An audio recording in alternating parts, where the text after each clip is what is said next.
sa inyo ng mas pinaganda, mas pinalawak, mas pinalakas. Radyo Pilipinas. Radyo Pilipinas. 738 sa Metro Manila. Huwag maging backseat driver and be up to date. Latest car news, motoring stories, at industry analysis. GearBox. Ang roadmap mo sa mga pinakabago sa mundo ng automotive. Start the engine, buckle up, and steer the wheel. Car enthusiast man o baguhan, siguradong madaming matututunan. GearBox na. Hosted by Eric Tipan and Nana Nadal. Dito sa Radyo Pilipinas, 738 AM. Hello and magandang hapon sa inyo lahat. Welcome to GearBox ngayong Huwebes ng hapon. 5:03 na po. Eric Tipan kasama si Nana Nadal and we're live on the radio, Radyo Pilipinas 738 AM. And we're also live on Facebook. Kami ay mapapanood nyo sa @GearBoxRP1. Since nasa online na rin kayo, pumunta na rin kayo sa Instagram. Hanapin kami sa @GearBoxOnAir at paki-follow naman. Sa YouTube, mahahanap nyo rin ang GearBox at GearBox On Air din. Every Friday morning, ina-update namin yan. Nilalagay namin yung pinaka-recent show. So, mapapanood nyo kami doon. Kung hindi nyo nabubuo yung show, pwede sa YouTube. Alright, welcome po. First Thursday ng June 3 po ngayon. At tuloy-tuloy na. Parang pabilis ang panahon na it didn't feel like it, pero right now we're halfway through 2021 at nung nagsimula itong ating sitwasyon, itong pandemya and all of that, parang ang tagal-tagal ng oras. But right now we're almost 2 years into it, so kapit lang mga kapatid at malalampasan din natin itong malaking pagsubok na ito. But today is a very special day na aming natsyempohan lang ni Nana with the theme of the show na malalaman nyo mamaya, but it's a very special day. Bakit mo inamin? Honesty is the best policy. Today po ay dinesignate ng United Nations as World Bicycle Day. Kaya kung nakita po ninyo yung aming post sa Facebook, doon nyo malalaman yung tema ng ating show for today, itong episode na to ng June 3 episode of GearBox. So, kung gusto nyo malaman na, hindi pa namin sasabihin ngayon, but kung gusto nyo malaman na, check it out sa aming Facebook account. But it's World Bicycle Day. Actually, ang tawag is International World Bicycle Day as the United Nations tries to draw attention to the benefits of using a bicycle. Simple, affordable, clean, and environmentally friendly solution sa transportation. Medyo bago lang itong okasyon na to, no? Inumpisahan lang noong 2018. And I'm glad na ginawa nila kasi talaga namang magandang option, alternative itong bike. Lalo na ngayong pandemic, di ba? Exactly. A lot of people have switched to biking. A lot of people purchased bikes kasi mahirap mag-commute, di ba? Ang public transportation ay limited or yung iba natatakot, delikado na may mga makasalumuha, makatabi. So, I think madaming mag-i-enjoy at madami tayong matututunan sa show today.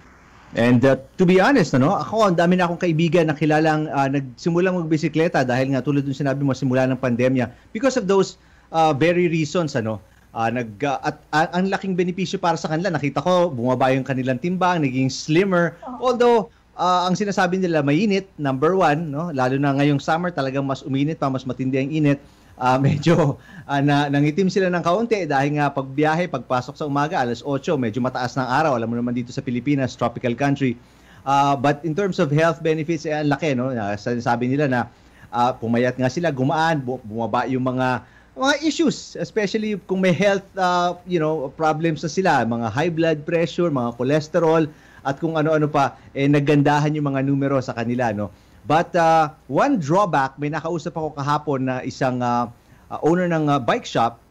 Sabi niya, isang problema ngayon, alam nila na tumaas yung demand for bicycles, and kitang-kita nila yung market, talagang lumalakas at lumalaki. But the problem is yung supply.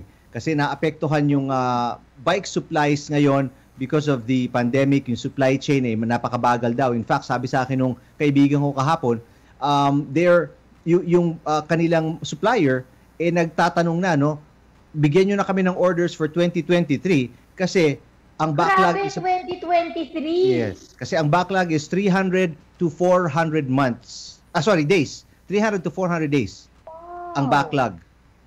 Ganon, katagal bago mo kukunyari kayong ka-order, you're gonna have to wait maybe a year. That's at least dun sa shop na kilala ko. I don't know about the shops na ginagamit ninyo, yung mga listeners natin, ano, baka mas mabilis sa inyo or mas matagal. Let us know.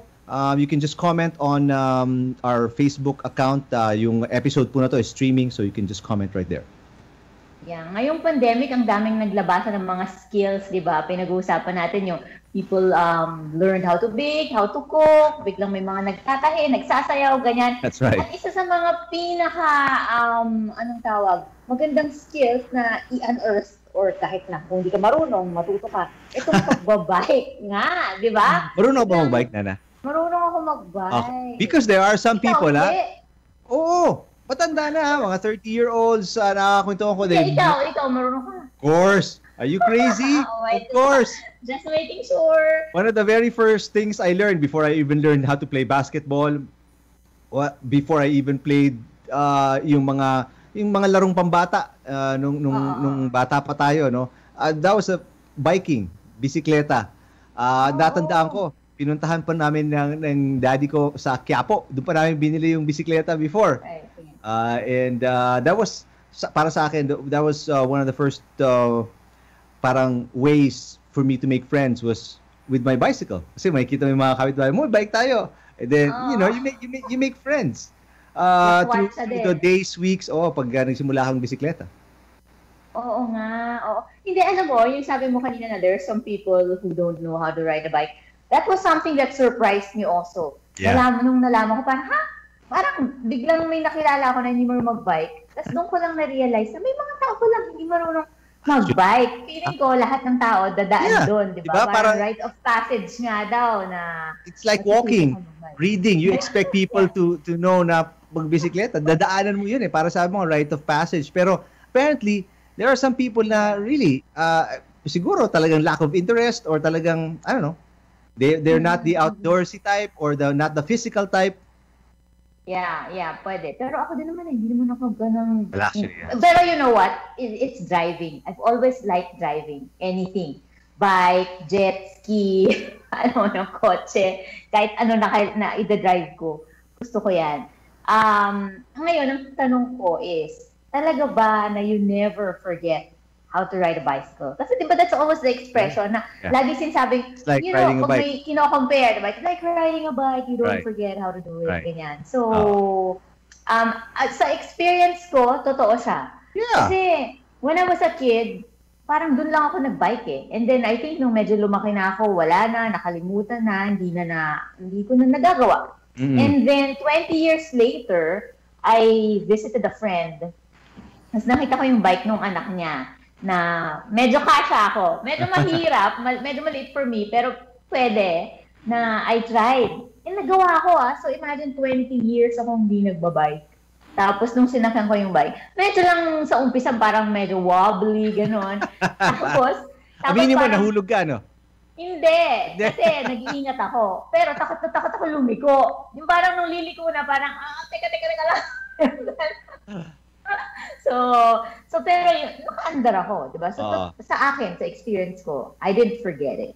So yeah, I don't think anybody forgets, ano. I mean, personally ako rin. I was talagang on the bike almost 16 hours a day nung bagong kuha ko yung bisikleta, no? Every waking hour, Yeah. I explored yung lugar namin on the bicycle. It was a form of exercise na rin, and at the same time, when pag ginuutusan ako, punta ka dito, kunin mo yan, punta ka, I always rode my bike. So I was like on my bike the whole time nung bata ako, no? But tuwang-tuwa ka pa siguro pag inuutusan ka, parang may excuse na. Of course. Me and my brother, pareho kami tig-isang bike doon, and then we'd go out and ride off. Balik na kami, almost lunchtime. Alis na naman after lunch, and then come back, hapon na. But anyways, yun, I was on the bike a lot, pero obviously, with so many other things na asikasuhin mo as you get older, hindi ka na nagbabike. Pero you never forget. You get on a bike, it's like muscle memory na yun. Alam na ng katawan mo how to keep yourself upright. So, totoo nga, di ba? ito, gusto kong mag-hi kay Alan Victorino, ang ating kaibigan from Petron. Hello. Ito recently, nakikita ko nagpo-post siya ng mga photos na nagbabike siya. So, palagay ko fit na to si Alan ngayon. Hi Alan, thank you for always watching. Yeah, thank you Alan.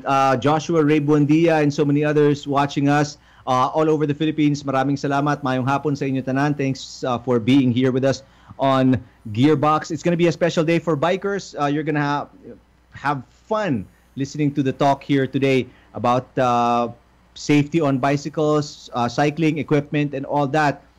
So stay tuned. Wag po kayong aalis. Kung nasa radyo kayo, it's at Radyo Pilipinas 738. If you're online, you can watch us on Facebook, GearBox RP1 on Facebook. At replays tomorrow, GearBox on Air sa YouTube. All right, 5:12 already. We'll take a quick break and get our first guest on the show on the air pagkatapos ng ilang sandali. Mag-iisang taon buhat nang ang gobyerno ay magdeklara ng quarantine dahil sa pandemya.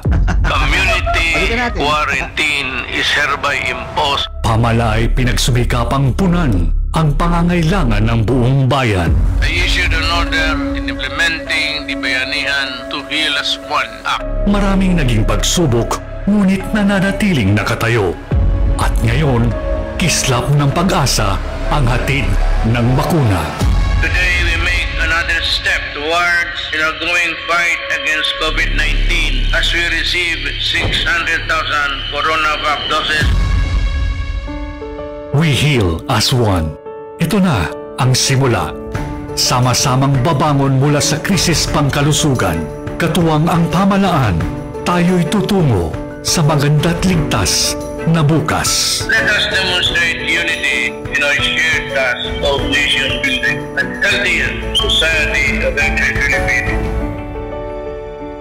Isang mensahe ng pag-asa mula sa Philippine Broadcasting Service at Radyo Pilipinas. Rollout ng COVID-19 vaccine sa ating bansa ay masiglang umuusad. Gumaganda na rin po ang ating datos dahil 2 consecutive weeks na po na 1 million per week na po tayo. Pagdating ng mga bakuna sa bansa ay wala ring patid. Magandang balita rin po, mayroon tayong steady supply from COVAX at nagpapasalamat po tayo sa WHO at sa Gabi na meron po tayo ang 2 million doses na inaasahan every month. Bawat Pilipinong nasa angkop na edad ay hinihikayat na magparehistro para mabakunahan. We urge all of you to get vaccinated because we want you, your families, and your communities to be safe from the virus. This is Malasakit. Isang mensahe mula sa Philippine Broadcasting Service at Radyo Pilipinas. Men, sobrang napakanim ang sitwasyon. Napapaligiran tayo ng kalaban. Madami na tayong casualties. Wala yan. Hindi totoo yan. Fake news lang yan. Bakit kayo basta-basta maniniwala sa...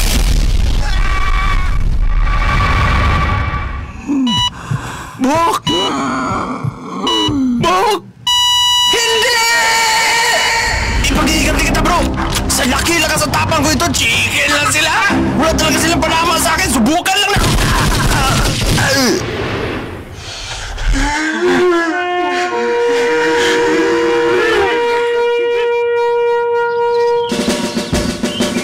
Attention!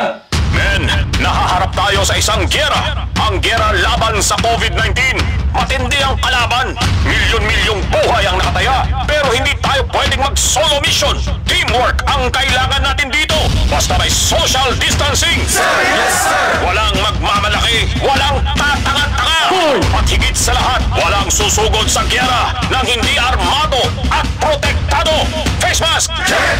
Face shield! Check! Alcohol sa kamay! Check!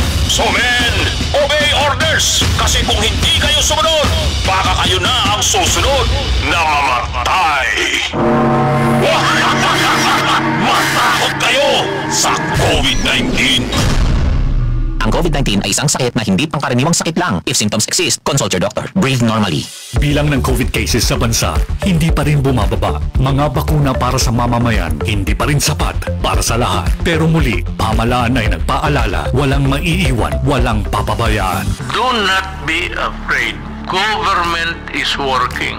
Government is busy doing everything, not nothing. Government is trying to get the things to fix all of us. Kapasidad ng mga ospital lalong pinapalakas. Mas maraming COVID vaccines darating sa mga susunod na buwan. Kalaban ay hindi man nakikita, pero sa pagtutulungan at pagsama-sama ay malalampasan din itong pandemya. Talagang kakaiba po itong bagong virus ito. Talagang binulaga po tayo ngayon. Pero siguro sa tamang pagtutulungan ng mga alkalde, ng mga mamayan at ng nasyonal na pamahalaan, talagang wala pong imposible. Para sa tamang balita at impormasyon, Radyo Pilipinas.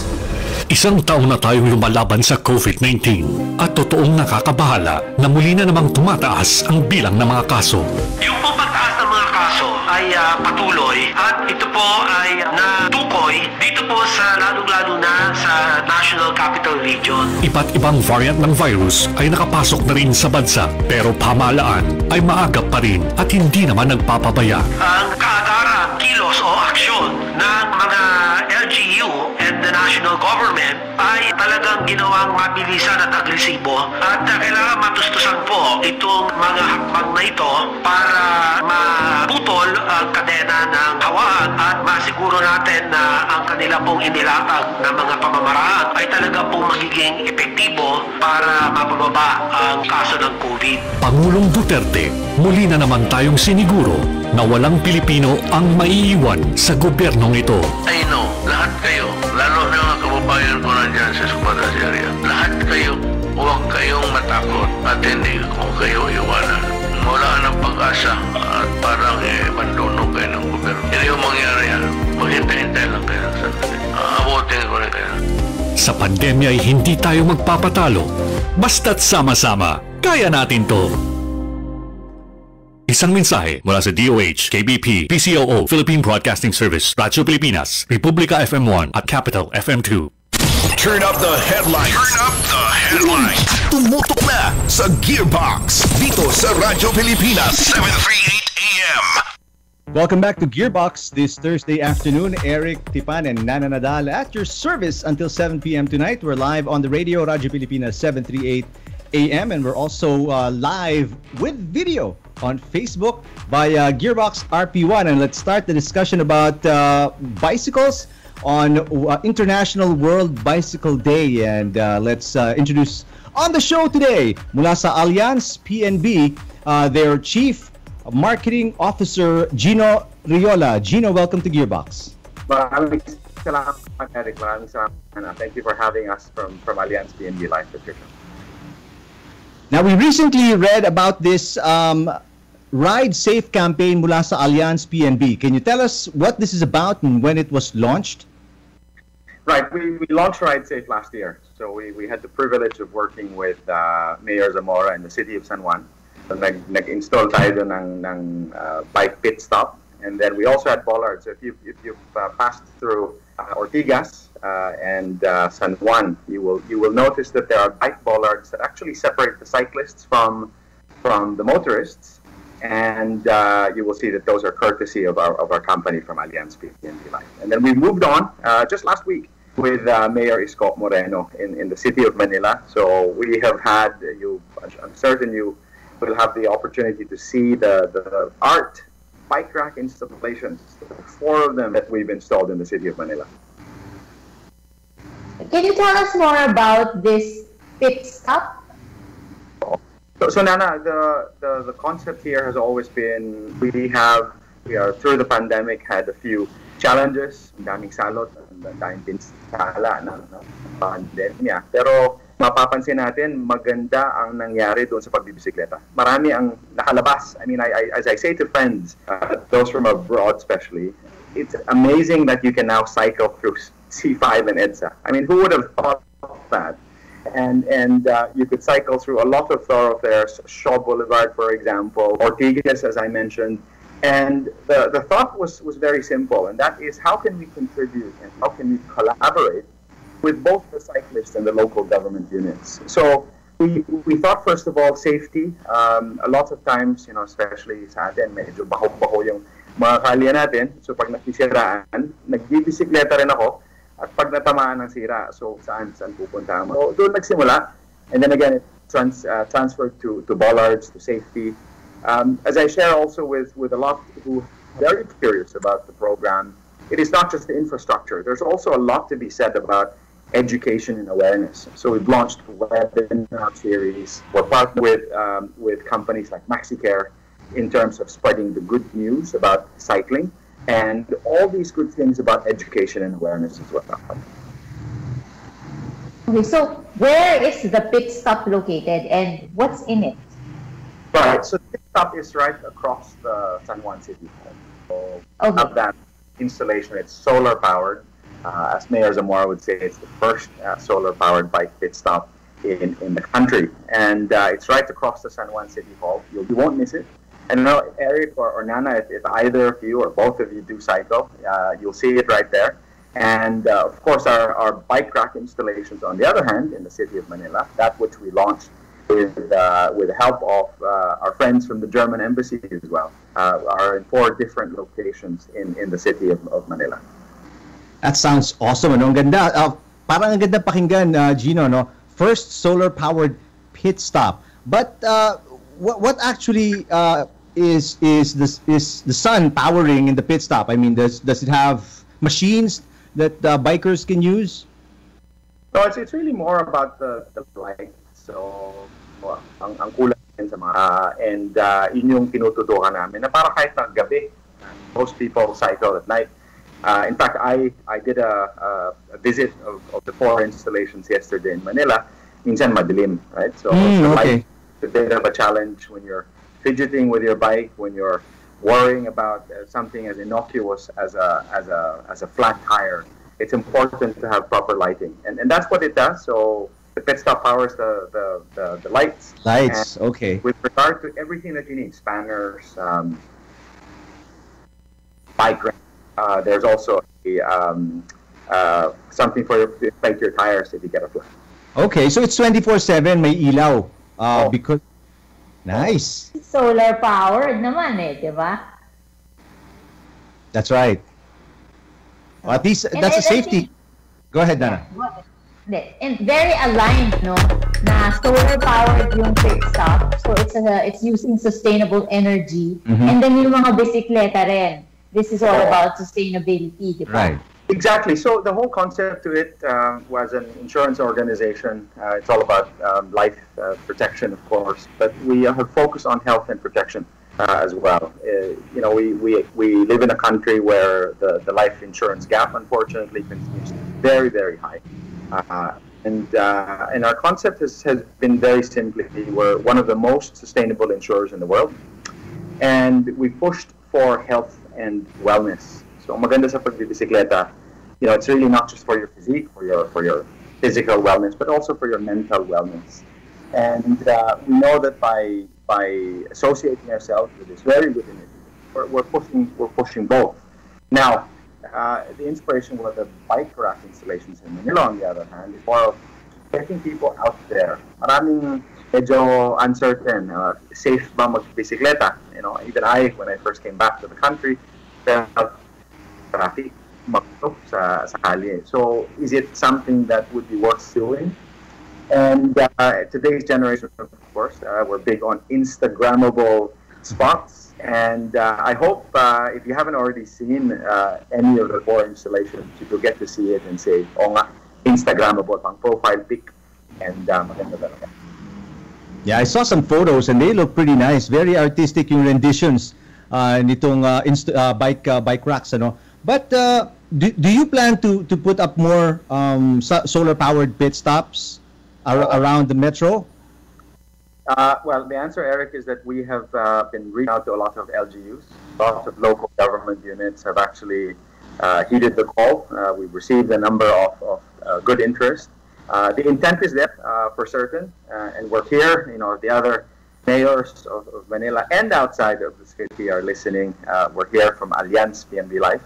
Now, our intention, of course, is not just to keep it to infrastructure. As I keep mentioning, the intent also is to go out there. There's a lot of education and awareness, as I keep saying, in terms of getting the message that there's such a thing as being safe.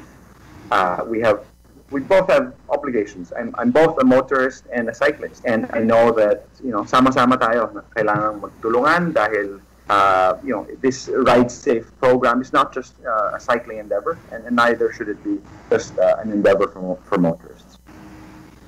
You mentioned earlier that you've conducted some webinars for this awareness campaign of yours. So can you just let us know ano yung content ng webinar? How long do these webinars usually last? And if there are organizations who want to invite you to hold these webinars, pwede ba yung mga ganon?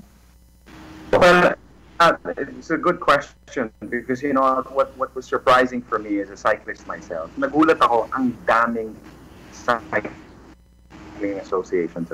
It's really a pent-up for safety. There's a pent-up demand for making sure that the cyclists are doing. What has been wonderful is the governments have recruited. There is a plan, at least within the national capital region, of extending the bike lane project. Mapapansin mo doon sa mga dating hindi mo madadaanan ng bisikleta, meron tayong mga bike lane. And these are segregated. You also see the green paint associated with these lanes. In answering your question, yes, indeed, we have had these webinars. The content has been very straightforward. A lot of people would wonder, okay, what kind of bike should I get? What does it mean to be safe? Helmets, unfortunately, for some people, do not come automatic. It's a reminder that we have to emphasize, you know, having a helmet is smart for yourself and for your safety. Length is pretty straightforward, you know, slightly over an hour, and they are for free. So through media partners like yourselves, with permission, we will be extending the good news that these webinars will be available, and hopefully we can get a lot of your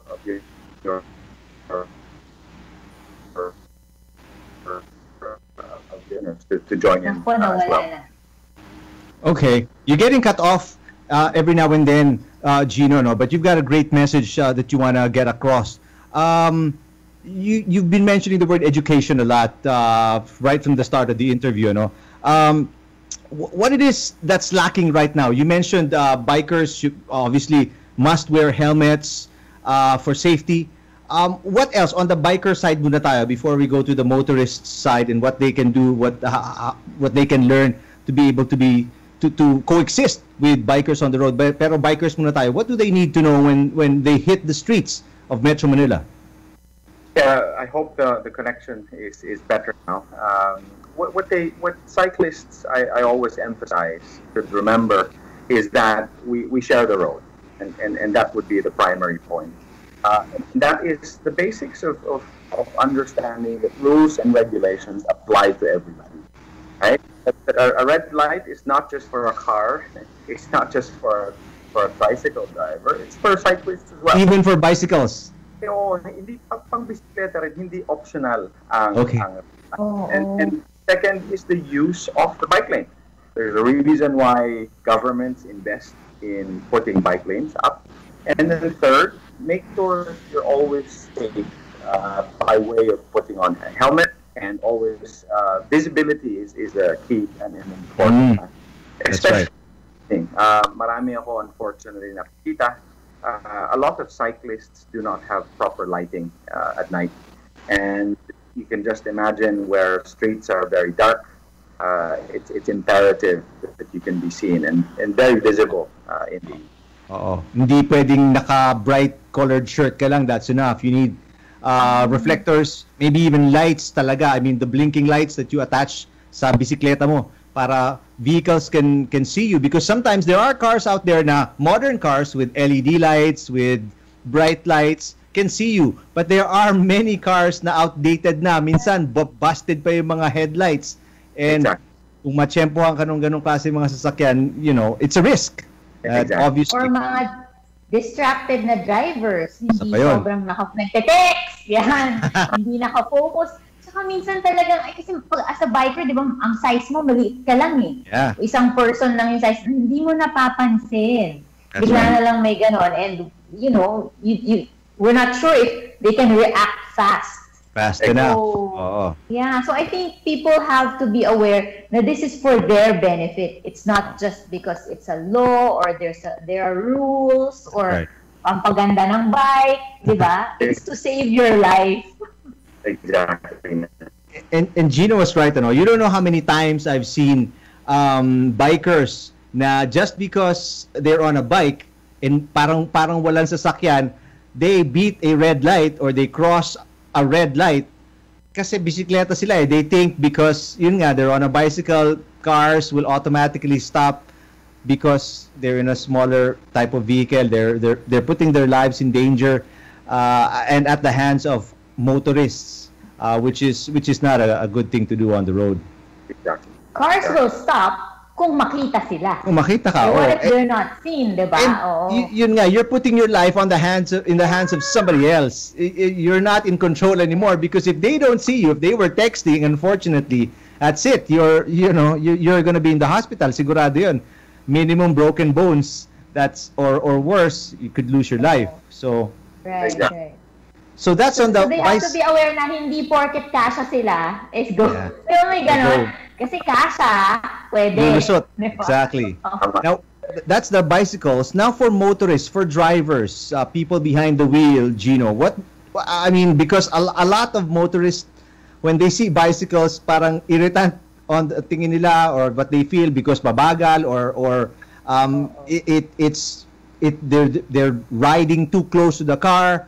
Na cars sometimes won't budge. What's the proper mindset for motorists to share the road with cyclists? Sa akin, Eric, this is something that is all too familiar for me. That concept of cars versus bikes. Hope that, as with other countries, we really dispel that notion na kalaban ang bisikleta o kalaban ang kotse. Ako, nagbibisikleta ako at nagmamaneho. So, common is pretty obvious, right? When you think, nasa tama ako, I mean, just choose to be kind. I think that always works. But personally, as a cyclist, ang medyo irritant sa akin yung not respecting the bike lane. Maraming, kasi tempting na, lalo na walang bollards sa ibang lugar, madaling mag-overtake mula doon sa bike lane. That's right. Doon ako medyo natatakot. Kasi another very simple concept with motorists should be that you face. Ang puso sa atin, tinitinahan talaga. Yeah. At pag sa bisikleta, lalo na marami sa mga siklista, nakadikit yung kanilang sapatos, naka-clips. Oo. Ang sapatos sa pedal, mahirap tanggalin yan. So, that's another one. Pag nakikita mo namang may katabi kang bisikleta, there is a safe distance. And normally, it's more than a meter. So, hindi ito kagaya ng sinabi mo, Nana, na pag makakalusot ang bisikleta, lulusot. Sana ang kotse, huwag ganun din. Na, muntik lang natamaan eh. Hindi ko naman tinamaan. Huwag naman. Malayo yung 1 meter, ha? You said the ideal distance is 1 meter. Parang wala akong nakikitang ganon. Yeah. The distance between a car and a bike. We've talked about it, Nana. We wondered, post the pandemic, which, we hope will be over sooner rather than later. What will the future of Manila, what will the future be like in terms of bike lanes? Our fervent hope, this is part of why we take advantage of the movement right now, is that this is going to be sustainable, right? That people who have started to embrace cycling, not just for commuting, but as a way of exercising, will really clamor and push for this. You will be surprised, and a lot of people actually do this. Quezon City to Makati is less than 15 kilometers. And when you're flying through EDSA at an average of 5 kilometers an hour, mas mabilis pang magbisikleta. So, definitely. And dun tayo, di ba, part of, again, taking advantage of a horrible thing like the pandemic is realize, okay, ang pagbibisikleta maganda para sa maraming tao. Yeah, mas mabilis, mas mura, and it's very good for the environment, di ba? Walang pollution. Exactly. There's a good problem that has resulted from all of this. I know of friends who have their own bike shops, and we've run out of supply on number of... Yeah, that was what Eric was mentioning. Oo, sa akin natutuwa ako sa ganung problema. Di lang yan sa abroad, dito rin sa Pilipinas. And that for me is a good sign. It's a very, very healthy sign of cycling movement starting, continuing. But I'm not happy about that development, Gino, kasi yung bike ko sira na yung group set. Wala akong makukuha ang group set. Sabi nung supplier nung shop ko, o shop nung kakilala ko, I was telling Nana, I was on the air kanina before you joined us, about 300 days to 400 days yung wait time. So that's how long I'm not going to be able to use my bike because a year. Yeah. So not happy about this development, about this supply chain problem. It's a story I know very well because I brought a couple of my bikes. One is a roadie and one is for mountain biking, and I couldn't use the former. Ganun din ang nangyari. Ako, the mountain bike ngayon, di ko alam kung paano ko magagamit for, and I haven't used it for a long time. So I'm sure a lot of you cyclists na nakikinig ngayon can relate to what we're going through. Now, you mentioned, Gino, you've been working with various LGUs for bike safety. What right now? What are the LGUs nakikita mo that are stepping up? And which LGUs need to step up? That's an interesting one. For me, in the NCR, I have seen a consolidated effort across all mayors. We have had a number of city mayors and administrations receive kudos from World Bike organizations. Nandiyan yung San Juan, in Manila, Pasig, tapos Quezon City, Marikina, ang dami. That's good. Very long of all the initiatives. You know, again, I cycle a lot. So when you fly through the Pasig, dun sa C5 area, kahit yung packet, yung ultra climb ang tawag, di ba? That's true. Meron na doon. Of segregated bike lanes. Bike lanes. Karuyong, nandyan din, di ba? Doon nga sa zone na nababanggit ko na madalas kong nadadaanan. These are all very good. I think one of the things that perhaps city governments can do is really consolidate the plans. I think something as basic as how the networks of bike lanes minsan putol talaga eh. Can connect with each other. Okay. They have to connect. Nadaan ako ng bayan, paglipat ko sa kabila, hindi nakakonect yung bike lane. So, diba, makakakita ka na nagja-jaywalk o nabatawag doon, J-cyclist. medyo yun. So, I think that's pretty much it. The awareness is there. The desire is most certainly very evident. It's just a matter of cooperation, making sure that they all interconnect, they plan, and they share ideas. And our message is very simple, where we in the private sector, Allianz, PNB Life, are able to support, we're here to do exactly that. All right.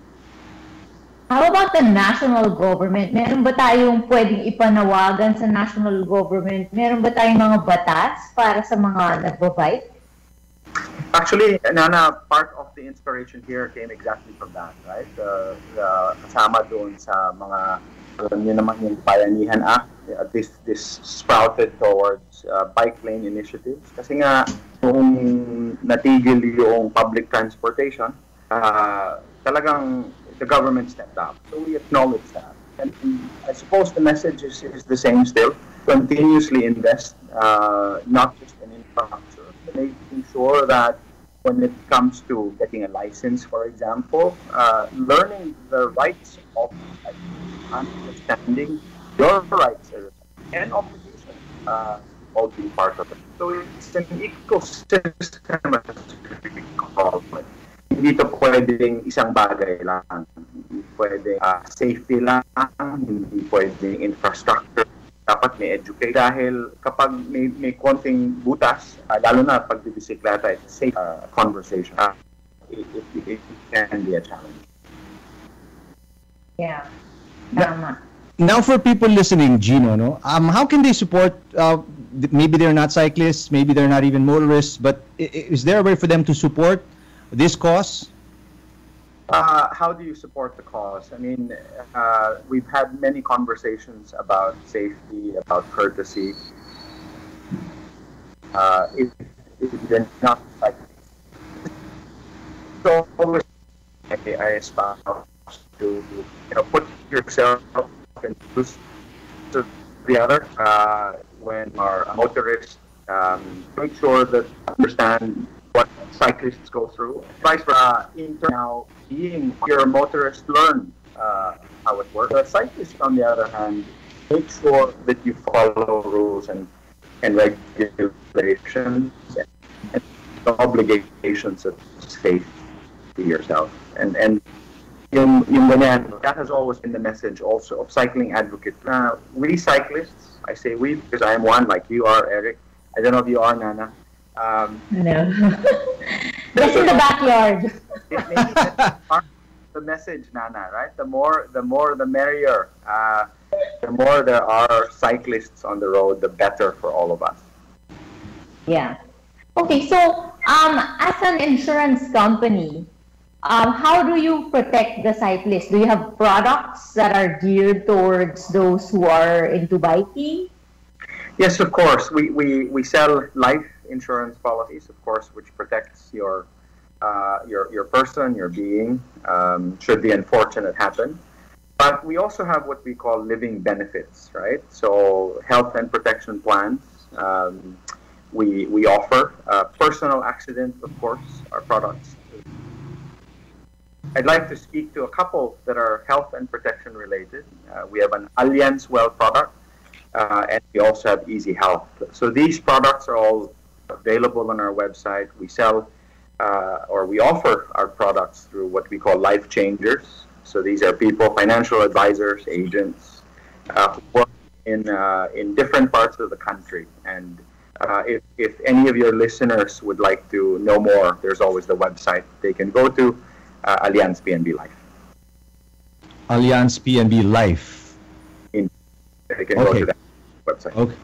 Any future events you have planned, whether it's cycling related or any of your products? Absolutely. We are continuing the charge with Ride Safe. So watch, wait, and wait. I don't want to thunder from any of those events because normally they involve some ribbon cutting with VIPs. Our series would be one that we promise to share with you the schedule of, because it's for free, and why not? Let's have as many people out there as possible. We are looking to extend the program to other LGUs, and hopefully, again, through friends like yourself, media, we can get the message out there in terms of awareness and in terms of people pitching in and chipping in, and just the curiosity goes a very long way in terms of getting that message across. Well, don't hesitate to get in touch with us. We'd love to spread the message. I bikes, Inana bikes. So in the backyard. with the training wheels. No, marunong No, she's expert level. But we look forward to more of these talks. You mentioned AllianzPNBLife.com is the website. Is that correct? Oh, .com.ph. .com.ph. Social media outlets.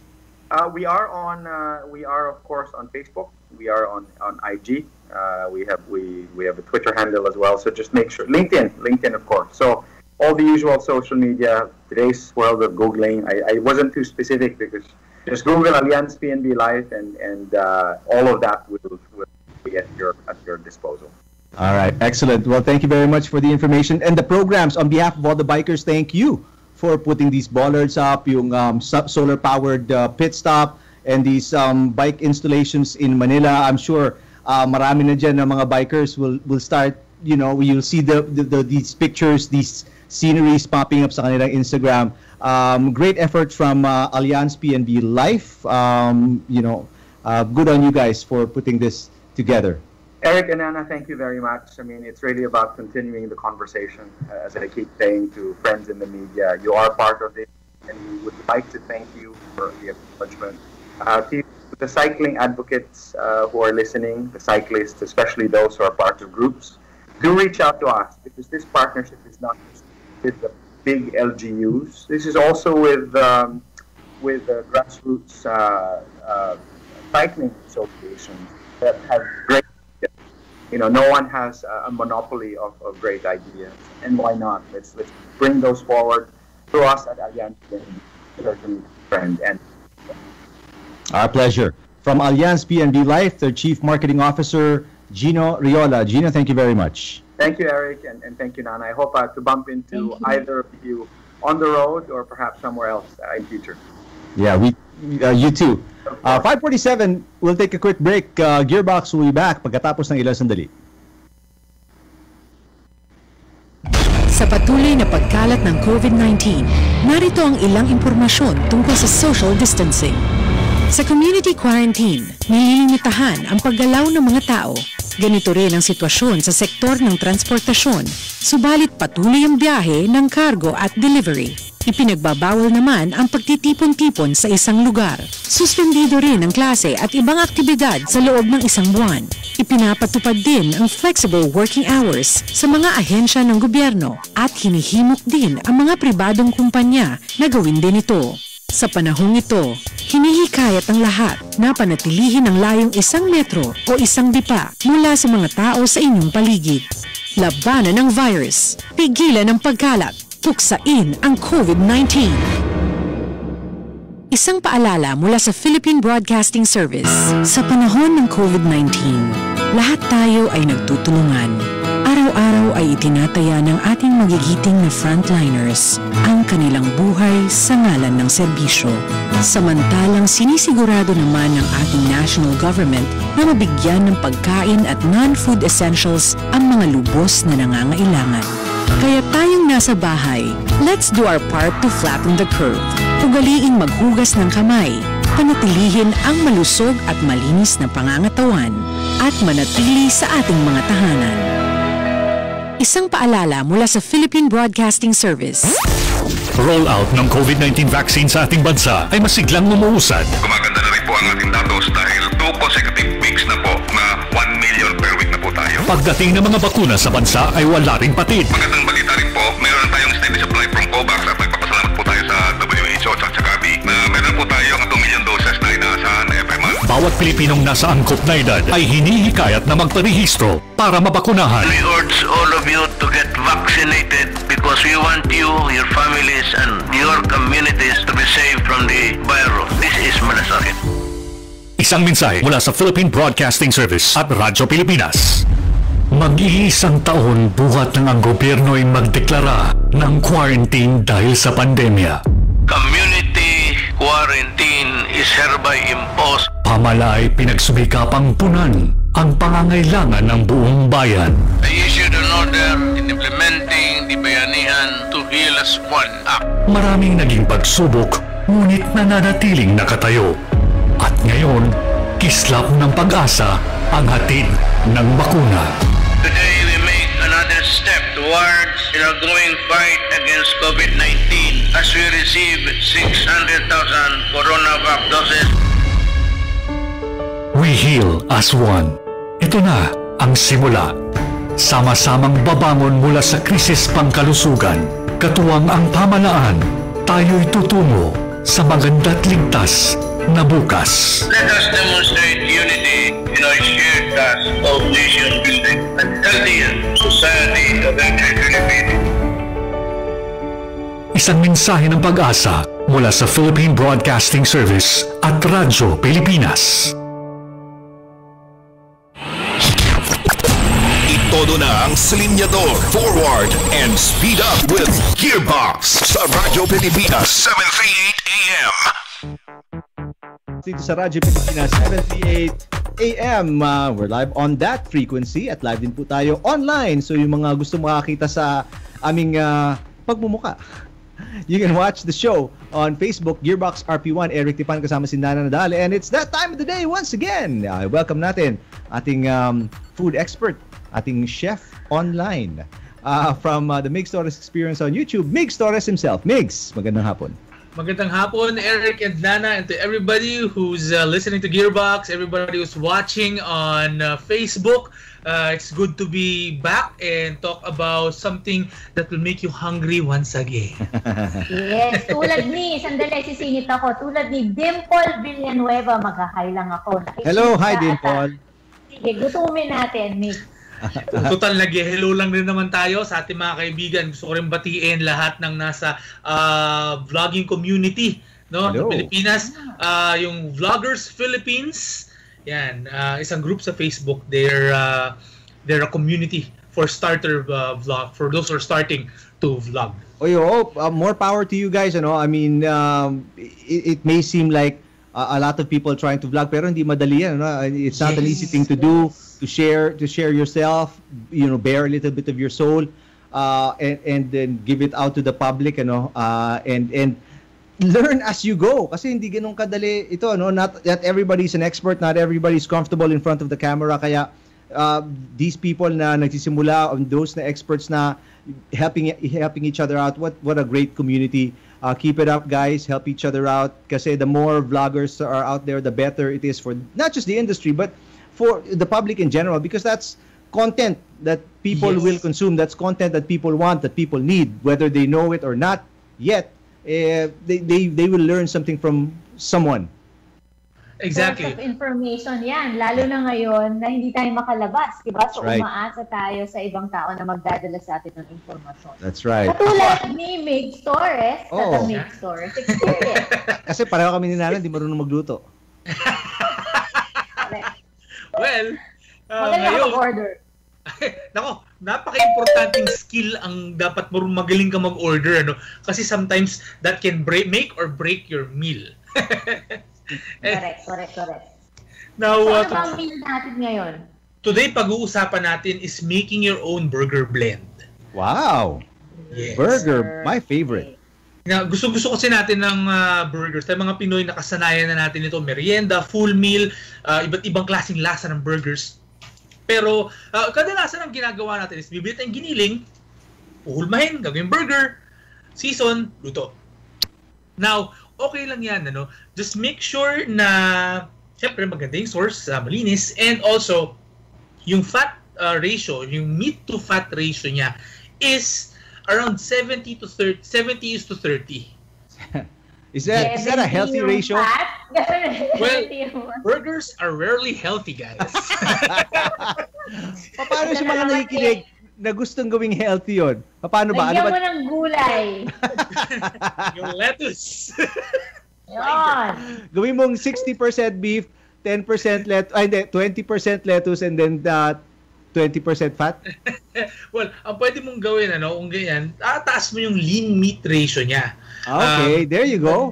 Pwede mong gawing 80-20 or even so, some people do it 90-10. Pero pag mga ganun, kailangan medyo perfect na yung pagkakaluto mo. Kasi once na magkamali ka, napakaliit ng margin of error niyan. Isang mali, lumampas ka ng kalahating minuto, hindi mo na rest ng maayos yung burger, dry ang kalalabas ng burger.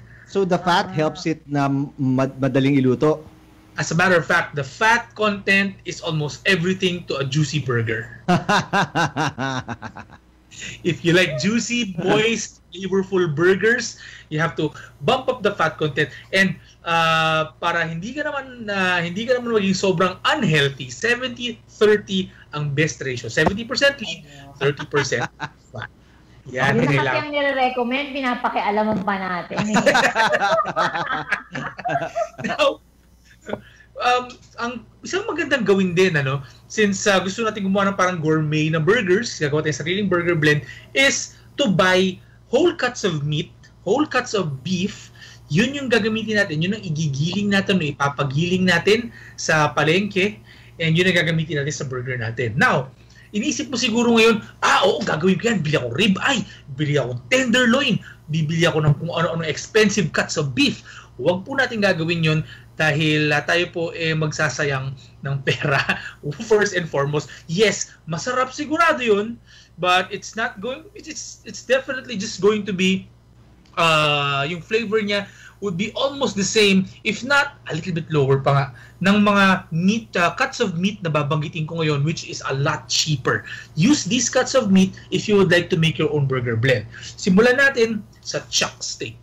Okay? Yung chuck steak is the shoulder part yan ng cow. And if you find the right part, which is the chuck eye roll, that is arguably one of the best cuts of meat, one of the most tender cuts of meat, one of the most flavorful cuts of meat if you're making steak.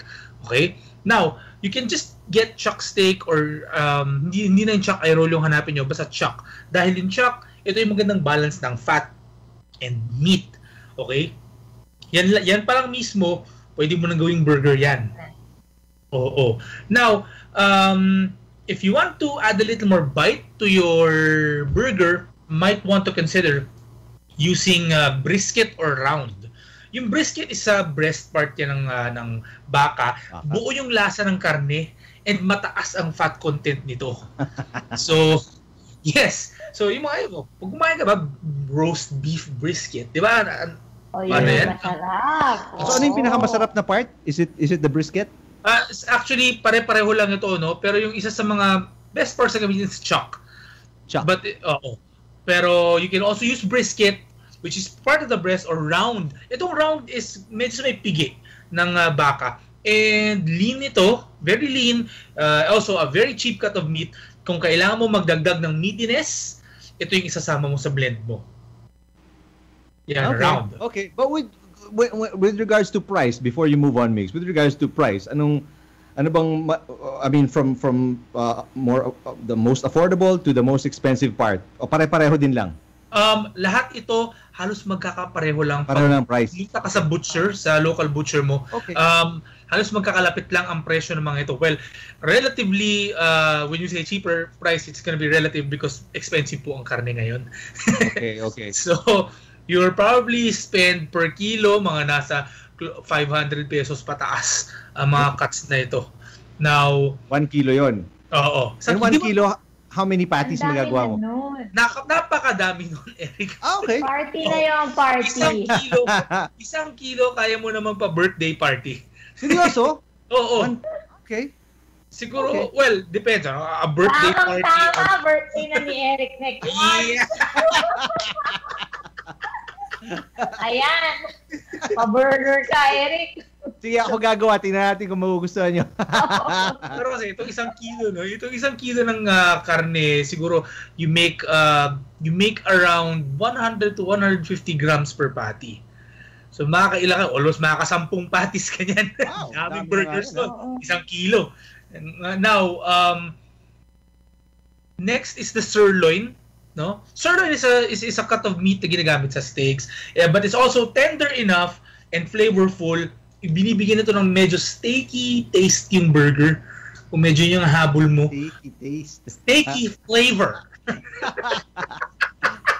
Gusto medyo steaky yung flavor ng burger. Depende sa part. Iba yung kakalabasan na lasa ng burger mo. Oo. Hindi rin siya ganun kataba. So you would want to put this and add this as something that would make your burger a little leaner. Now, short rib, okay? Isa pa sa mga medyo mas mura ata itong short rib, ano, kumpara sa ibang cuts na ito. Short rib has a high fat content and magandang idagdag ito sa burger mo kung gusto mo namang maging mas moist. Yan. Now, kung gusto mo talagang i-bump up yung fat content ng burger mo at gusto mo gawing flavorful, ito yung hack, guys. May hack pa pala yun? Ito yung hack. At ginagawa ito ng ibang restaurant. Half cook kayo ng bacon, chop ninyo to fine pieces, sama nyo doon. Wow! It's not gonna be healthy, but I guarantee you, ulala! Talagang bacon is the answer to everything. So hindi siya bacon strips, talagang kasama na yung bacon doon sa burger mo? Oo, ilalagay mo, nahalo mo siya. Now, depende kung gaano kadaming combos ang gusto mong gawin. I suggest, for starters, use 2 types of meat, 2 types of cuts, and blend them together. So you can get a chuck, and then kung gusto mong medyo mas meaty, get sirloin or round, or kung gusto mo talagang todo-todo yung yung moistness, no? Get some chuck. and then get some brisket, get some short rib, and add some bacon. Mga ganun. So, I guess magandang mag-experiment. Depende sa panglasa mo. Oo. Kaya lang, pag nag-experiment ka, kailangan tandaan mo kung ano yung mga sinalo mo kasi baka hindi mo na maulit. Ay, sulat tuloy. Lagay nyo sa cellphone. Iba na nga palang generation, hindi nga pala sulat. Type nyo sa cellphone nyo kung ano yung gamit yung blend. So sabi mo, anong lalagay mong mga sahog dito, Migs? Aside from the bacon? Well, aside from the bacon, that's it. Don't put any extenders anymore. Hindi mo kailangan magyan ng onions, ng garlic. Walang ganon? Oo. Usually ginagawa kasi yan, no? Para bumaba yung cost ng burger. Oo. Gagamitin niya. Kunwari, you're a restaurant and you want to lower your food cost, pwede mo lagyan ng extenders. May gumagawa niyan. Siyempre, hindi na nila sasabihin na 100% beef yung ginamit nila. They will just say that it's a quality burger.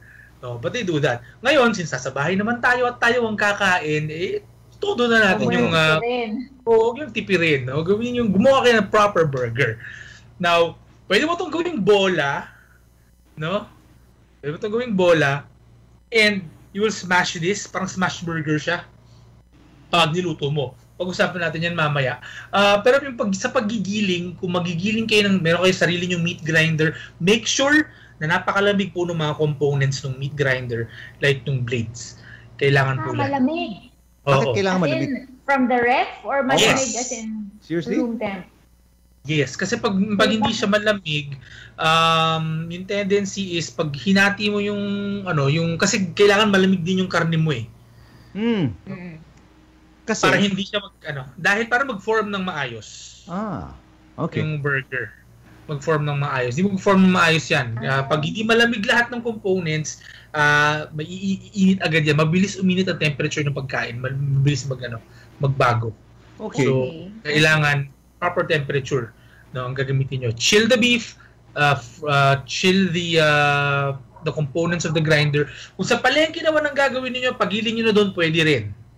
Hindi malamig naman yung ginagamit sa palengke. Well, na yun? It's not gonna be as gourmet. Pero kung talagang yun lang yung option niyo, pwede nyo rin naman gawin. Oo, sa palengke na. Sa palengke na. No, for seasoning, salt and pepper lang. But remember to season your meat before cooking, not days before. Days before, oo. Kasi pag ginawa mo yun, magiging parang sausage yung consistency. Kasi yung salt will bind it together. Bind the meat together. Okay. So, and also, maglalabas ng moisture ang salt. So it's contrary to yung tinuturo naman na pag gusto mo mas malasa, ibababad mo, di ba? I-marinate mo siya. Not in this case. Pag burger, hindi. Pag burger, you would want it to be a little more loose than, yung ng ibang dishes. Ibang klaseng pagkain. So on the spot, pagka iluluto mo na siya, doon mo lang siya isi-season? Oo, as close to cooking, to the cooking part as possible. Okay. Doon mo lang siya isi-season. Now, kung luluto mo ito... Natin natututunan dito, Ken. Oo nga eh. So ito yung grill. Diba? But the best pa rin is iihaw mo siya. Pero kung wala naman kayong pang ihaw, okay lang. Ito yung pan grill or frying pan. Ito yung frying pan mo. Lagyan mo yung burger, yung isang bilog. Tapos, gamit ka ng spatula kasi may mga nabibiling burger smashers sa mga online shops. Ayun mo gumastos. Yung flat na spatula, yung flat na shanse, turner, yun yung gamitin nyo. Isang pitpitan lang. Yan. Ng manipis. And then, about a minute or 2, depende sa kapal, per side.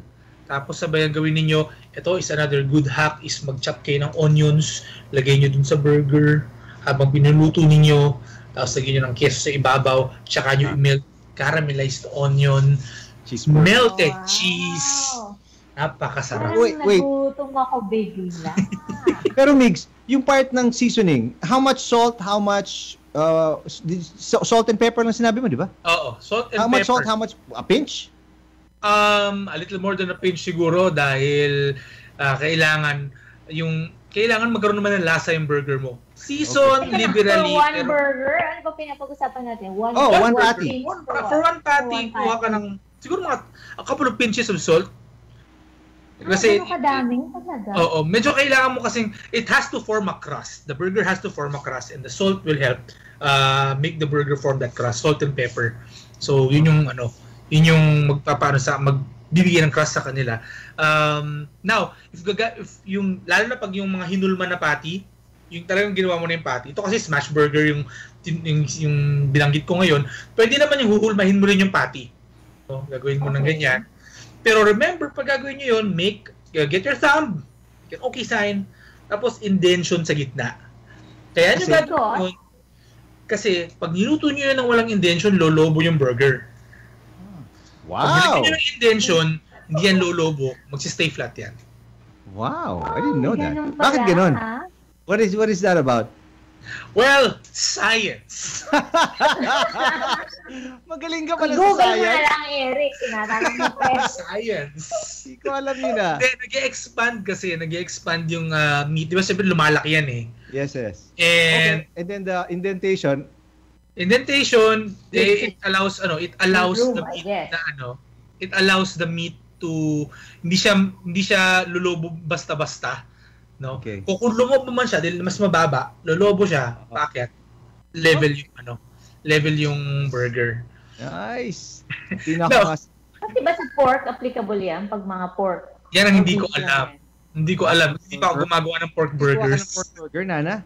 Masarap ba pork burger? Hindi, isip ko lang yung kunwari mga meatballs or gano'n. Parang automatic ba na kailangan lahat i-indent? Yan ang hindi ko alam. Pero alam ko sa beef kailangan mo na yan. Chicken balls, ganyan. Pag smash burger, hindi mo kailangan ng indention kasi pipit-pitin mo naman siya. Oo nga. Huwag natin i-complicate. May chicken balls ka pa kasi nalalaman eh. Mugulo tuloy eh. Burger na Mugulo ko din. Chicken balls. Curious ako dun sa indention. Well, yun. Natutunan ko rin yun habang nagre-research ako dati. Kasi hilig ko nga kumain, guys. So, nag-research ako paano gawin yung tamang burger and ang daming tries. No? Hanggang sa na-realize ko, nabasa ko na, lagyan mo nga ng indention. Tama nga, hindi nga lolobo. Okay. So, you season it properly, you cook it well. Siguro, if it's a burger patty na hinulma, medyo makapal, 3 to 4 minutes per side would do. Nice. As long as maganda yung crust niya, huwag niyo pong sunugin. 3 to 4 minutes, Migs, ano yan? Medium rare pa yan sa lagay na yan? Medyo medium well na to. Medium well na, okay.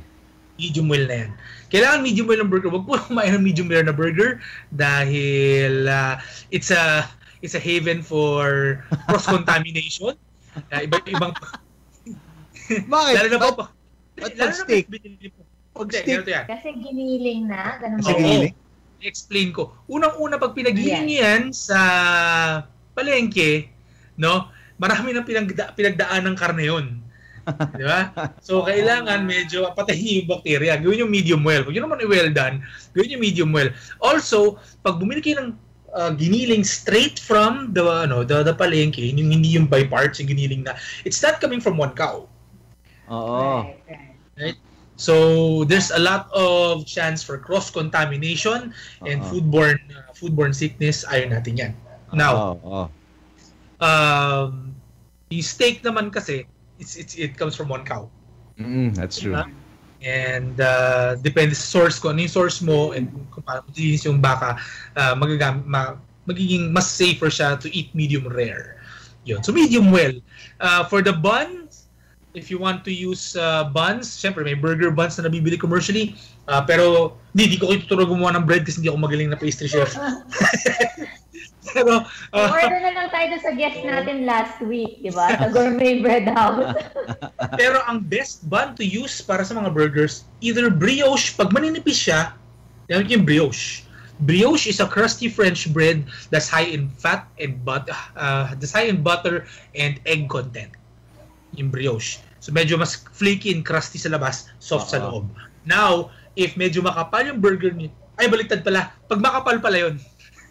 Pag makapal, kailangan brioche. Mas maganda brioche ang gamitin mo. Pag manipis naman, gumamit ka ng potato bun. It's my favorite kind of burger bun, potato bun. Potato bun. Opo, kung nakakain na kayo sa Shake Shack, potato bun po ang ginagamit nila. Okay. My favorite bun. And if you have Oo. And talagang bagay para sa manipis na burger kasi it's not going to para ba? Hindi masisira basta-basta yung burger mo. Hindi magiging soggy yung bread. Just right on. Yan. Kasi malambot po ang potato bun. As for the toppings, kayo nang bahala maglagay kung ano gusto nyo ilagay dyan. Pero keep it simple. Lettuce, tomato, onions, cheese. Yan. Okay. And lastly, yung seasoning. Yung sauce, burger sauce na gamitin niyo. I suggest this is what you do. Okay? Ketchup. Pagsamasamahin niyo po. Ketchup, mustard, mayo. Kung gamit kayo ng mayo, the best gamitin is QP, yung Japanese mayo. Japanese mayo. Yun. So, yung tatlong yun, samahan niyo ng pickle relish. Pagkatapos, garlic powder, onion powder, paprika. Pakihalo po yan. Napakasarap niyan. Well, you have to do this hours before you assemble your burger. Okay, kasi it has to cure inside the ref. Para manuot yung lasa. So, halo-haluin mo yun? Yung mustard, ketchup, sarili mong burger sauce. mayonnaise, paprika, onion powder, garlic powder. Saka pickle relish. Pickle relish. Wow. Masarap yan. Kung gusto mo lagyan ng parang Big Mac yung onions na maninipis, maliliit, pwede rin yun. Dagdag mo dun. Oo. Anong favorite mo na burger? At available ba yan sa Grab? Oo, available sa Grab ang favorite burger ko, Sweet Ecstasy. Okay. And also Shake Shack, syempre, it's a good one. But sometimes you're just really looking for an honest-to-goodness fast food burger. Can never go wrong with a Big Mac or a Champ. Man. Of course, every now and then I have a craving for Big Macs. Syempre. Actually, sometimes for a big juicy burger, just a big juicy burger. That's it. Burger. It's perfect comfort food. Yung pag kinagat mo, parang walang problema sa mundo. Actually, everything is good. Oo. Napakasarap. Ang relax. Meron kang magandang malalaking French fries. That's it. Wow, that's it. Pinapahirapan natin ang sarili natin. Anong klaseng usapan ba to? Migs French fries. Kung gusto niyo ng French fries, guys, gusto niyo gumawa ng sarili yung French fries, at nahati niyo na kunwari yung yung patatas, ang gawin niyo, soak niyo sa malamig na tubig, chilled water, for about 20 minutes siguro, bago niyo iprito. Okay. Make it gives it that crispy that crispy a lot crispier sa labas. Don't ask why, I just read it. Tapos deep fried. Deep fried. Yung pwede mga air fryer. Pwede rin. Okay. Pero kakain ka na rin naman ng burger. Paka-healthy ka pa sa patatas. Para may konting healthy factor, di ba? Kaya nga gusto ko lagyan ng lean meat kanina. Pagpapanggap. Ito si Migs, nananakot Dapat di kayo magkakamali pag 90% lean beef. Totoo yun. Pag lean, dapat 70-30. Dapat 70-30. Damihan mo na lang yung lettuce and tomatoes. So, ibig mo sabihin, Migs, kung gawin mo 60-40, mas masarap pala kaysa 70-30 na burger? Wala na, lusaw na yun. Lusaw naman. So, talagang you're supposed to be at 70-30. 75-35 is the best that you can, that's the most allowance that you can give. 65-35 is Sorry, 65-35. Sorry, Matt. Ano sabi mo? 60-35. naman? Sabi ko 75-35. Lumampas na sa 100%. Gutom lang yan. Paghahalataan na nga. Nag-concentrate ako sa culinary at hindi sa math. Another great recipe mula kay Migs, how to make your own burgers at fries na rin. Sinama niya yung French fries. So you can... Nasa YouTube mo na to, Mrs. Channel mo na to? Wala pa, pero in the new season, which is hopefully can come really soon, I'm starting to edit the videos already. I will include this episode kasi matagal ko nang gusto gawin itong how to make your burger blend, and naisip ko why not test it and debut it here over at GearBox and makita natin kung how we can tackle it once we put it on video.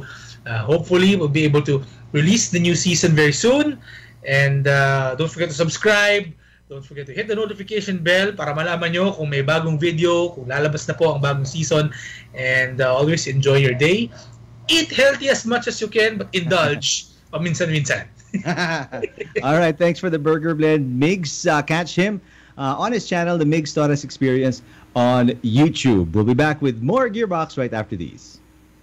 Sinovac, ang unang bakunang nakarating sa bansa. Ito'y marami pa ang may pangamba at pagpapabakuna ay balak na ipagpaliban muna. Kaya naman, ilan sa ating mga doctors and nurses, isa-isa nang nagpaturok para patunayang kaligtasan at hindi banta sa kalusugan ang bakunang ito. Doon po sa akin sa PGH, medyo mukhang dumami po talaga after the second day. Siguro hinintay din nila kami magpapakuna ni Director Gab. Ako po kasi dating director din ako ng PGH. Tapos kasama namin yung mga doktor po, no? Nakasamahan namin na ibang specialist doon sa PGH ang nagpapakuna on the first day. Nakita naman nila na wala naman pong hindi kanais-nais na nangyari sa amin. Hopefully, makadagdag po ito ng konti sa confidence ng ating mga kasamahan. Patuloy pa rin namang ipinapaliwanag ng mga eksperto na ang bawat bakuna ay sinusuring mabuti bago mapayagang magamit at iturok sa publiko. Ang pagkakaroon po ng bakuna ay hindi simpleng bagay. Marami pong pinagdaanan po at marami pong eksperto ang tumingin bago po maglabas ng desisyon ng ating FDA. So napakalaki po na aking kumpiyansa na basta po aprobado ng ating FDA, ito po ay siguradong mabisa, ligtas, at may kalidad. Kaya kailangan po tayo bilang mga mamamayan, lalong-lalo na yung mga at-risk po, katulad ng healthcare workers, ang mga may edad na iba pang sakit, kung mabigyan po tayo ng oportunidad na bigyan ng bakuna, tanggapin po natin. Dahil ito po ay ating pagkakataon upang sa lalong madaling panahon, tayo po ay mabigyan ng proteksyon. Hindi lang po lamang sa infeksyon, kundi pati po sa simptomas, sa severe disease, sa hospitalisasyon, at huwag naman po ipahintulot kahit po sa pagkamatay. Kaya pawiin ang pangamba. Sa mga tamang impormasyon at balita lamang maniwala, Rest Bakuna. Sama-sama tayo sa Vida Vaccination. Isang mensahe mula sa DOH, KBP, PCOO, Philippine Broadcasting Service, Radyo Pilipinas, Republika FM1, Capital FM2, at Integrated News Team. Ito bang effective ang VCO o Virgin Coconut Oil sa COVID-19? Ako na ang magsasabi sa iyo. Effective! Ito si Cabsec Carlo Nograles. Sabi ng mga eksperto sa Department of Science and Technology, mabisa ang Virgin Coconut Oil o VCO para mas mabilis na gumaling at pigilan ang paglala ng COVID-19. Mura na, effective pa. Sigurado dahil gawang Pinoy. Cabsec Carlo Nograles, nagpapaalanan, kailangan natin magtulungan. Mahalagang paalala, ang VCO ay hindi gamot at hindi dapat gamiting panggamot sa anumang uri ng sakit. Turn up the headlines. Turn up the headlines. Tumutok na sa Gearbox dito sa Radyo Pilipinas 738 AM. Gearbox sa Radyo Pilipinas 738 AM. We're live on the AM band 738 po ang frequency. We're also live on Facebook via Gearbox RP1 and Radyo Pilipinas 1 if you wanna see the show instead of just listening to it. Eric Tipan with Nana Nadal, and continuing on with our theme on International World Bicycle Day. Makakausap natin our second guest on the show from Course Vélo Bicycle Shop, JP Cariño. JP, magandang gabi. Thank you for being here. I hope I said the name of your bike shop correctly. You said it perfectly, Eric. Maraming salamat for having me here in your show. Nana, good evening. Hello, JP. Nice to see you after a long time. Alam mo, yung una kong question sa'yo is, how did you get into bikes? Kasi sa mga nanonood sa atin, no, for your information, si Mr. JP Cariño is a race car driver. Hindi nga nag-usap kami ni Eric. Sabi ni Eric, alam mo, familiar yung pangalan niya eh. Is he in motoring? So, lahat ng klaseng racing, no, JP? Karting, touring car, ba ang tawag doon? Formula 3? Yes. Oo. Tapos ngayon, active ka sa biking. Is that a natural transition, JP, from what you've been doing and then you end up with from 4 wheels to 2 wheels? Actually, the cycling part of my life was always been there since I started cycling at a young age. Never nawala yan, except when I got to college because kailangan natin mag-concentrate sa studies ng college. But bumalik, no, talagang hindi matanggal yung hilig natin sa pagbabike, no? It was parang escape for me to pag summer the bike took me everywhere, no? To different parts of Laguna, Batangas, and my parents didn't know where I was. Basta nagbabike lang, kala nila sa kanto lang. Nagbabike na ako ng ganun kalayo, no? Okay. And then, when did you open your shop? Okay. We are going to our third year now sa Course Vélo, no? This coming December. But the main business is bicycle distribution. That's the parent company. That's been there for the past 7 years. And yung Course Vélo was born out of the necessity to have a showroom at first. And naging tindahan na. And at the same time, parang clubhouse na tinatambayan ng mga siklista. Yeah, I've seen a lot of photos of your shop from, Instagram accounts of friends na nagbabike, they are hanging out. Ang dami talaga. Cyclists, all shapes and sizes with different kinds of bicycles. So you mentioned distributorship, JP, and does it include assembling bikes as well dito sa Pilipinas and servicing? Yeah, so well, the main business again is distribution. We bring in at least 20 brands, of different cycling related products and distribute it throughout the country through different dealers that we work with. That yun yung bread and butter natin, no? Yung bike shop is something more of hilig, because we like to curate. I like to curate bicycles and products for clients. If you come to our shop, there's no signage, nothing. We like to keep it low key, parang speak easy, parang ganyan, no? You can hang out at the shop, but not anymore because of COVID. So you just have to leave your bike for service or assembly, So I try to curate the parts and build it up in such a way that it's to the customer's liking and it exhibits his character and his personality, no? Ito palang shop mo parang open secret. Ano yung mga sinasabi? Those who know. Ganun. Yes. Diba? Walang karatula, ganyan. Even on your Facebook page, actually, you don't post it. You just post the projects that you do, the bikes that you work on. Pero I don't think you've ever posted the bike shop. That's why I had to ask you. Okay, so now, when you assemble these bicycles, sabi mo nga na according to the personality of the customer, ano yung mga pwedeng i-customize, personalize? Wala akong alam dito eh. So, yun.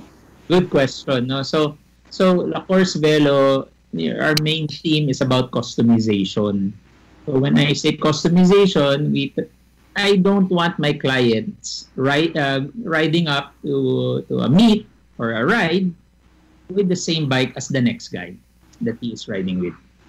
So as much as possible, we can start with paint. We have an in-house painter who can paint the bikes in any scheme or livery that you want. If you notice in the photos, meron kaming some Land Rover inspired bicycles because yun yung hilig ng clients. We put the logos minsan of the company of the client or yung pangalan ng mga anak niya. Yan. Customized, no? That's just one, no? Then we can do the parts. That's why I like again curating parts which you don't find in other shops. Maski mahal ng konti or talagang mahal, I want to make sure it's brand part that sa Course Vélo mo lang mahanap. So does that mean you make these parts yourselves? You guys have a shop talaga to make these parts that are you can't be found anywhere else? Hindi naman, not in that sense, no, but we work with several partners all throughout the world, no. So we have a 3D printing specialist, carbon fiber specialist, painting, para to make a bike or products for the bike, na totally unique as much as possible. Mm-hmm. So from which parts of the world nanggagaling itong mga ina-assemble nyo? Okay. So we have a bike brand called Bastion Cycles. They are from Australia. Kilala sila sa 3D printing ng titanium. So they combine carbon fiber at saka titanium. They bond it together to take advantage of the characteristic of both materials. Right. Yeah, which is called Sony. They specialize in steel and titanium. But mostly we like to do full custom. When I say full custom, para ka nagpagawa ng barong o Amerikanong sukat sa'yo. So our fitting partner is the only bike fitter in the country who was trained by Steve Hogg, who is the godfather of bike fitting. No? 10 lang ang tinuruan niya sa buong mundo. Luckily, we have one guy here in the Philippines na tinuruan niya, and he's our partner for bike fitting to make sure all the sizes for that the manufacturer needs na nakukuha ng tama para magawa yung true to size na custom bike, kumbaga. Okay, so how does that go? Susukatin mo ako, yung biker, and then yung mga parts will be manufactured according to my size? Around your sukat. No? Kasi lahat tayo, iba-iba sukat natin. Meron sa ating posibleng maiksi in torso or mahaba ang arms, no? So yes, we can buy an off the rack bike and make it work around your size. But meron talagang tao na iba talaga eh. You must consider injuries. Pwedeng na-injured, di ba? Kaya iba na yung sukat niya. So that's why we like working with our bike fitter because it opens up a new way of building bikes. Galing. So this is parang totally bespoke sa'yo yung bisikleta. I mean, sa'yo lang talaga siya kasya from everything from yung body, yung katawan, and to the seat, the height, and all that. Correct. And as much as possible, we try to involve the owner, no? Kasi at the end of the day, we are building your bike. You're the one who has the input on the bike. So what's the limit to the customization of the bike, JP? I mean, is there something you guys are going to say, hindi na pwede to, or I mean, sky's the limit? There are people with injuries. Let's say yung mga those who join the Paralympics, no? Mm-hmm. Our partners can do hand bikes if we want. No? Wow. Kaya natin gawin yan, no? But we haven't done anything like that. But I mean, kaya kung gusto. Wow. Yes. Or kung mayroong lalapit at magtatanong, pwede pala yun. Correct. Good to know, kasi ngayong pandemic that everybody wants to get into cycling. Yes. Baka meron kayong magiging kliyente na gano'n. Gusto ng hand bike. We call it hand bike. So some of our partners can, 3D print a part na that manufacturer has been commissioned by the Australian track cycling team to make cranks, handlebars for their athletes. Galing. So anong klaseng, di ba may iba-ibang bike? Nakita ko sa Facebook page mo, gravel bike. Ko lang narinig yung term na yun, di ba? Tapos may sinasabi si Eric, yung kanya, mountain bike. So what do you make? Ano pa ba yung mga bike na to? So siguro 2 years back and before the pandemic started, our sales has always been strong in the gravel bike section. Okay. Gravel bike, ibig sabihin, I can use it on the road? Ito ba yung kung mag-e-EDSA ako, gano'n? O ito yung... Yun. So, laging tinatanong ako niyan, ano ba ang gravel bike? So, basically, it's like 2 bikes in one. You can use it on the road, you can use it on the trail. Wow. Because of the tire clearance and the geometry. 6 years back, we attended the Eurobike show, and doon pa lang nakita na namin it had good potential na sumikat dito. So, unti-unti, we try to introduce it. Now, everybody's trying to buy one. So, siguro 95% of our sales is gravel bikes. Gravel bike. Gravel bike. Nice. Road bikes. Road bike. Oh. So, pag road bike, exclusive lang sa road. Sa road. Yes. Hindi pwedeng pang bundok. Yung gravel bikes, JP, just for the benefit of the listeners, it starts at what price? For what we offer, it starts as low as 60,000 for a built bike. We have our own in-house brand that we're developing a bike, and we will be offering this towards the end of the year. That's the end. Wala pa. Wala pa.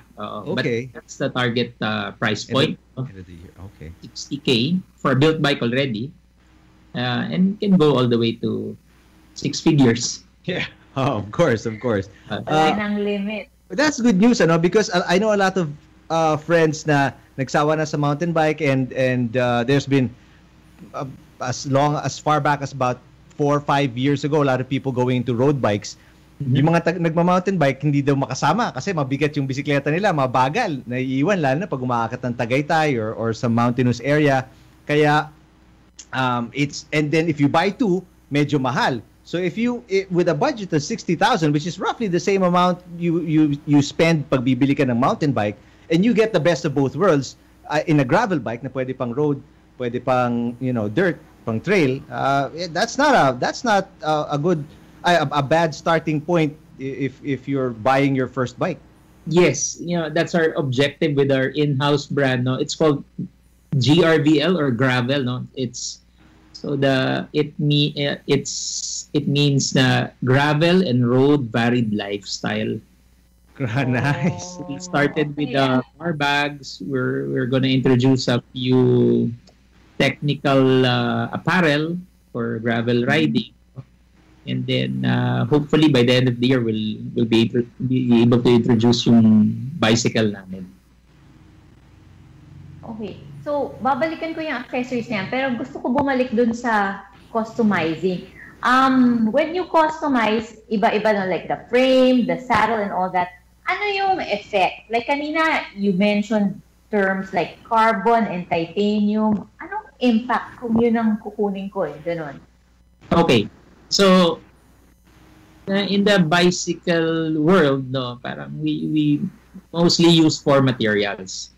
Carbon, titanium, aluminum, and steel. There's a 5th material, which is magnesium, pero hindi pa siya ganun kasikat for now. So normally, this would be your 3rd, 4th bike. Ganyan, no? This will be your first bike when you buy from us. Definitely, no? You most probably you've had a background with one of the materials, one or two materials, and you wanna pick your curiosity and see kung ano yung kinaiba naman ng ibang material. Kaya doon nauuwi. But some people are very loyal, especially to the material na steel, kasi they really like the ride, maski mabigat ng konti, no? So for steel, we have a Spanish frame builder based in Barcelona who makes gravel bikes, road bikes for us. So again, it's a matter of getting your size, then giving the data to the builder. 3 to 4 months after, you have a new frame that we will build. So, ganun katagal ang waiting time. Depende, I guess, kung saan manggagaling, no? Depende sa pila. Kano kasi yung frame build. And speaking of pila, kanina pinag-uusapan nyo ni Eric, air, na totoo nga talaga na mahaba ang pila ngayon, ano? Yes. Worldwide, it's a problem now. Well, it's a good problem now, no? There's a boom in the cycling industry because of COVID, no? Siyempre, gusto sana natin in a better circumstance nangyari, hindi gawa ng COVID, no? I've seen, this is my third cycling boom that I've experienced in my life. No, and syempre may hangganan yan, bababa rin yan eventually, but I hope it stays for a long time. It you know, people will take up the sport. Ang dami naming new clients na first time bikers, definitely, because of COVID, no? They want to get fit, they want to commute, etc., etc. But ang masama dito sa boom na ito is hindi lang tayo, I always tell my friends in the industry, alam nyo, at the end of the day, hindi lang tayo sport or hobby na pwedeng piliin.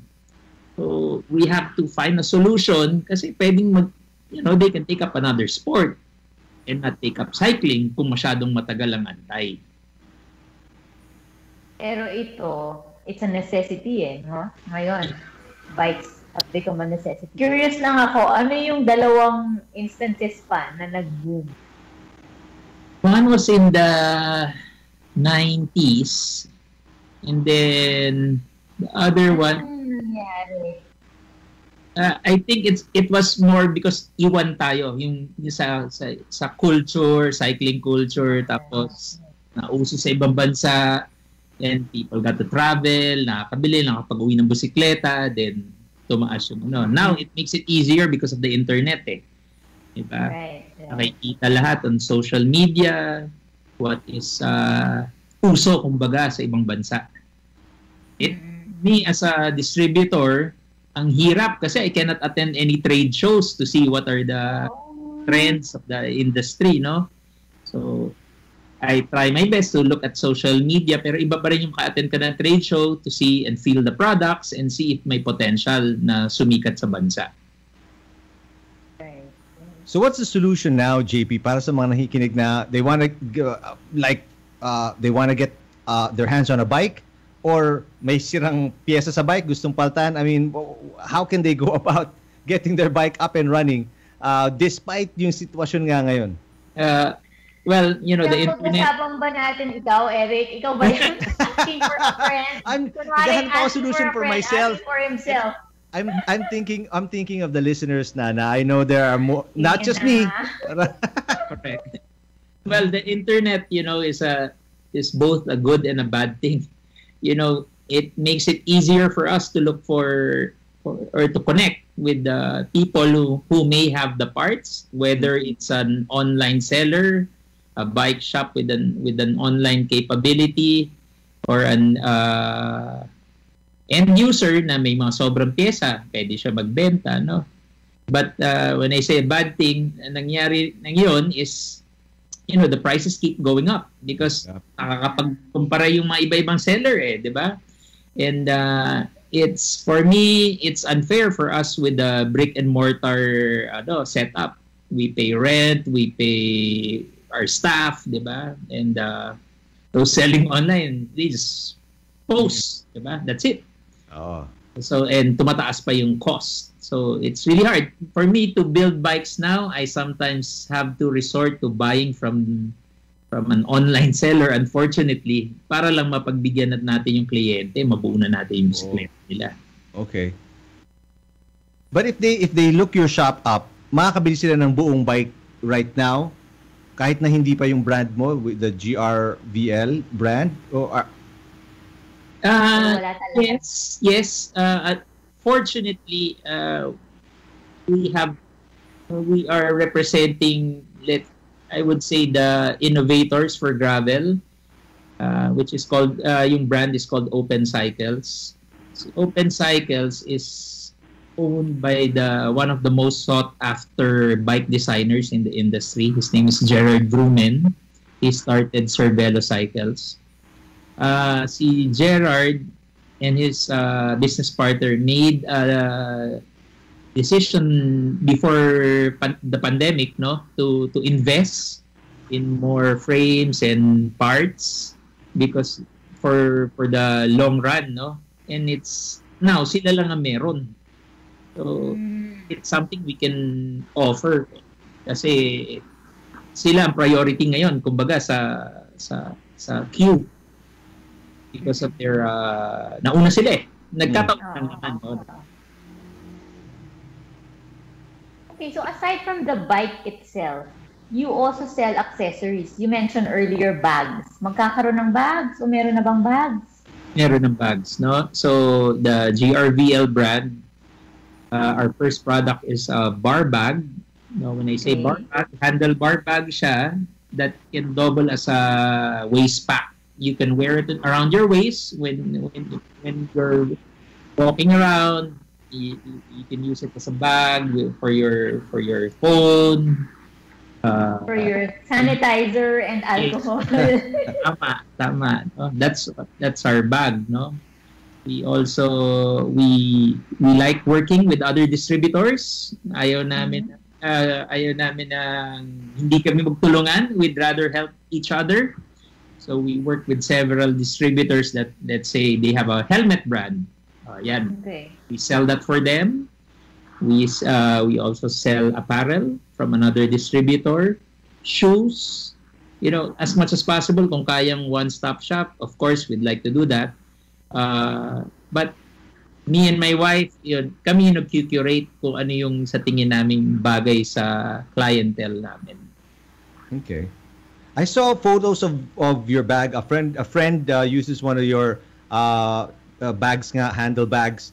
And I saw he posted na it's a limited run. Is that correct? Or meron na kayong stocks ulit ngayon? Okay. When we say limited run, there's only 50 pieces per style. We have 4 styles. We want to keep it exclusive to the people who are loyal to our shop. Diba? Kung sino bumili, then good. We won't make a rerun of it for the exclusivity. But the story behind the bag or GRVL is more on we're trying to help out people na nawalan ng project or regular business in this sa craft nila, no? So we're trying to give them business and help them out in this situation that the pandemic is giving us. So it's for a good cause as well. Yes, tulong tayo. Yun ang good for you guys. It's, you know, us in the bike business, we're blessed now, so we might as well share the blessing. That's right. Diba? Kung sinong kaya natin involve. So meron pang stocks nung gravel bags right now. Yeah, but running very low na. Yeah, okay. So So sabi mo naman exclusive yung 4 styles eh. I'm sure makakaisip pa kayo ng 5th style, 6th style. Yeah. Basta wag lang maulit yung dati. Para, di ba, yung nakabili, you know, you'll feel proud na, oy, meron ako nito, di ba? Right. I'm able to buy one, di ba? That's right. Parang principle ni JP sa buhay yung gano'n eh. Yung wala akong masyadong kapareho. Is that one of the principles ng Course Vélo? Is, you know... Napansin mo, di ba? Tsaka kasi, you know, I met JP through the Jazz and City Club.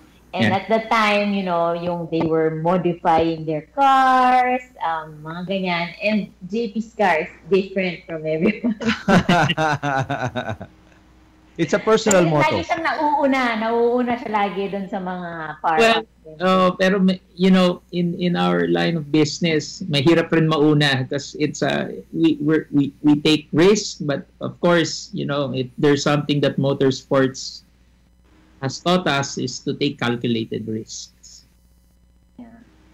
Now, kanina we were talking to our guest from Allianz PNB Life about safety sa cycling, JP, you know. And obviously you bike a lot. What are the tips you have for cyclists? We talked about kanina helmet and all that stuff, but what else can you share para for both cyclists and motorists as well on how they can share the road? Okay. For me personally, I think if you don't feel comfortable being out on the road, especially the main roads, wag mo muna pilitin, kumbaga. Diba? It's something that you need to build your confidence and skill set kung maaari.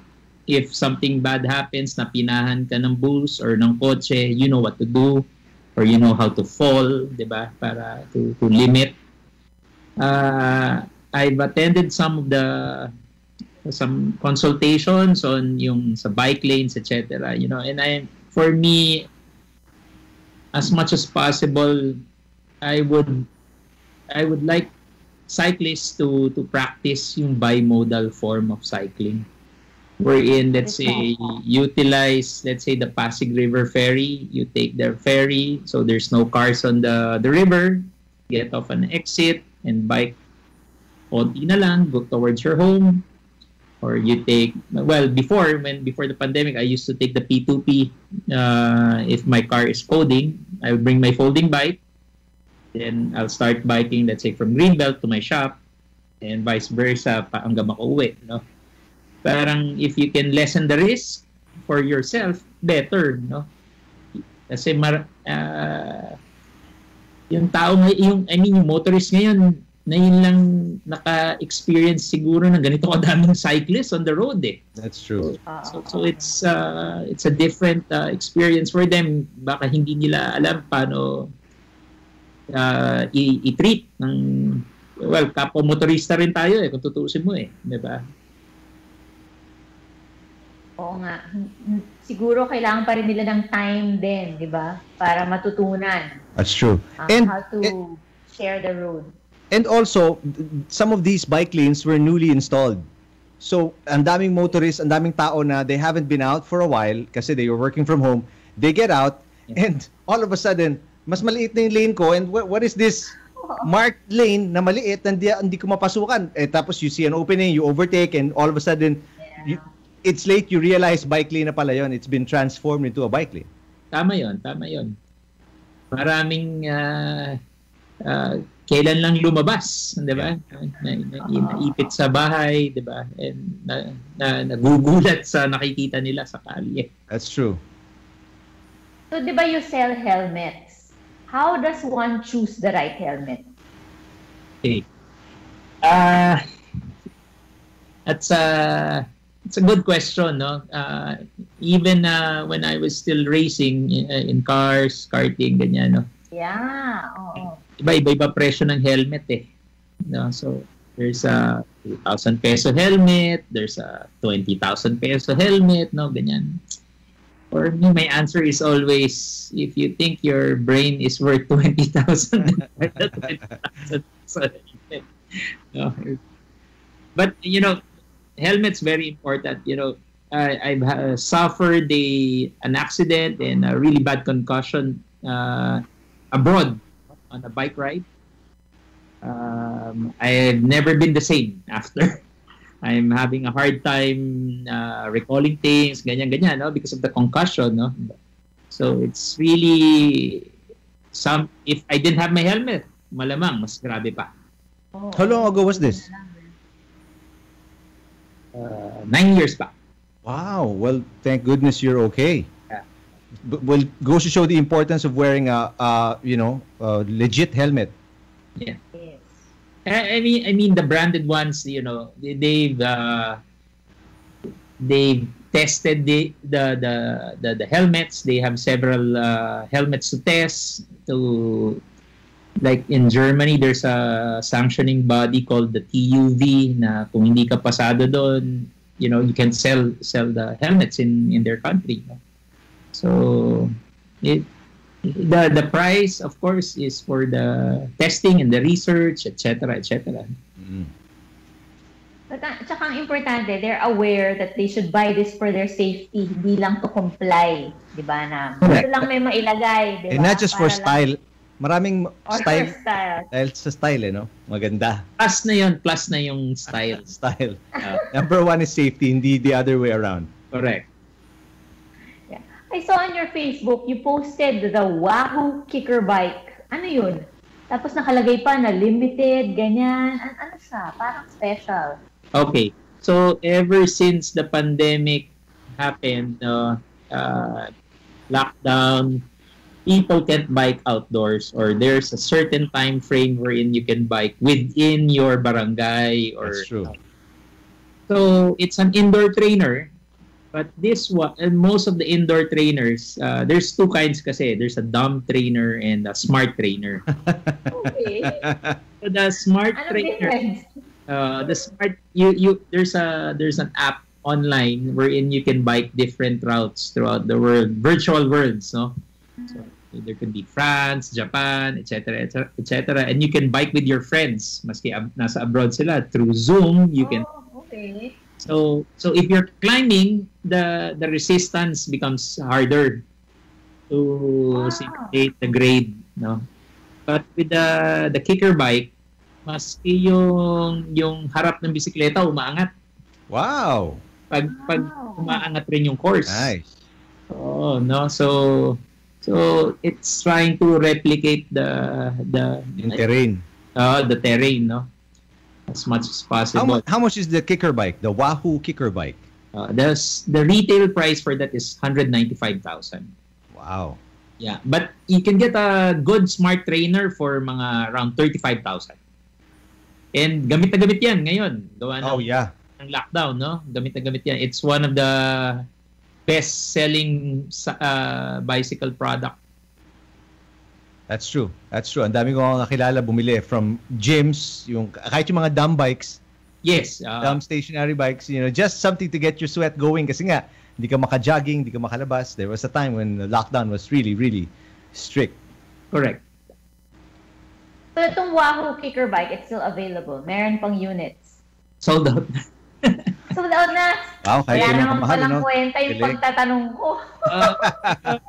We're expecting more to come in 2 weeks from what I heard from the distributor, no? But normally it doesn't last. Mga sa 2 araw ubos yan. Ubos na. Where is the shop? Where is La Course Vélo, JP? Okay, so La Course Vélo is located in San Antonio Village along Sampaloc Street. The building, there's the building has no name. May number lang, 8862. So we call it the 8862. This is in Makati? Yes. Okay.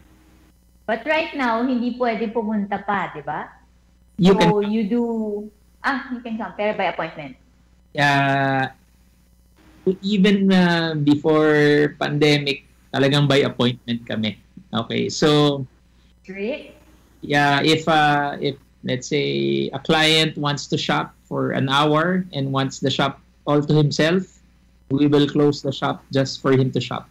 Galing. Wow. So if it's total privacy, nakababa lahat ng blinds, lahat para he can shop by himself, no problem. Now, talagang we just do store door pickup and delivery na lang. Ganun na lang muna for now. For now. If they want to find you on social media, anong handle, JP, ng store? For Instagram and Facebook, we are our name is La Course Vélo on Instagram, 1 word. Then 3 words for Facebook. La Course Vélo. Excellent talk with you, JP. Yes? Roughly translated as the bicycle race. The bicycle race. Oh nga pala, we forgot to ask JP what it means, no? So that's what it is. La Course Vélo Bicycle Shop. It's in Makati. Check them out on Instagram and on Facebook. JP, great conversation about cycling and yung mga need to know para sa mga buyers, cyclists and all that. Take care. We'll talk to you soon. Let us know if you have anything going on. We'd love to bring you back on the show. JP Cariño from La Course Vélo Bicycle Shop. Thank you, Eric. Thank you, Nana. Thanks for having me. We'll wrap up the show on that note. Happy International World Bicycle Day, everybody. Thank you to our friends mula sa studio, May Mexico, Roger Cruz, Marvin Toledana, F. Gaitos, para kay Nana. Ako po si Eric. Back to the studios for the news break. We know you're always on the go.